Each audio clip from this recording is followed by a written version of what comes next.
বন্ধুরা, আমরা যে কোনো কিছু সার্চ করার জন্য সবথেকে বেশি ব্যবহার করে থাকি গুগল ক্রোম ব্রাউজার।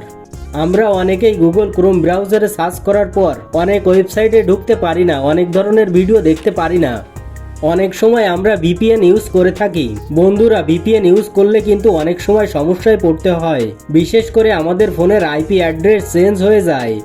এছাড়াও ফোন গরম হয়ে যায়। কিছু ভিপিএন আছে যে ভিপিএন এর কারণে আমাদের ফোনের ব্যাটারিতে অনেক প্রেসার পড়ে। তো আজকে আপনাদেরকে এমন একটি ক্রোম ব্রাউজারের অজানা সেটিং দেখাবো, যেটা করে নিলে আপনার ভিপিএন লাগবে না, যে কোনো কিছু আপনি সার্চ করে খুব সহজেই দেখে নিতে পারবেন।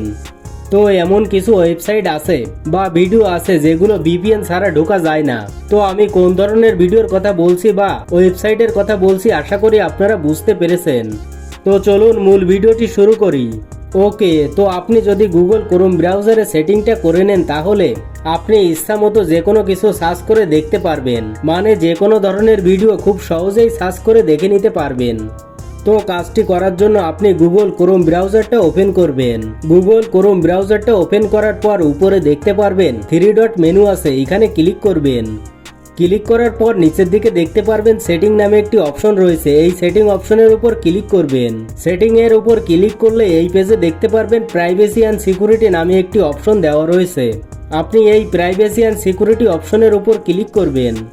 এরপর স্ক্রল করে একটু নিচের দিকে আসলে দেখতে পারবেন ইওর সিকিউর ডিএনএস, এখানে ক্লিক করবেন। ক্লিক করার পর আপনি এখান থেকে চুজ অ্যানাদার প্রোভাইডার, এটার উপর ক্লিক করবেন। ক্লিক করার পর এখানে দেখতে পারবেন কাস্টম, এই কাস্টমের ডান পাশে একটি তীর চিহ্ন আছে, এই তীর চিহ্নের উপরে আপনি ক্লিক করবেন। ক্লিক করার পর এখানে আপনি 5টি অপশন দেখতে পারবেন। তো এখান থেকে এই অপশনটা আপনি সিলেক্ট করে দেবেন। এই যে 4টি ওয়ান দেখতে পাচ্ছেন, এই অপশনটা সিলেক্ট করে দেবেন।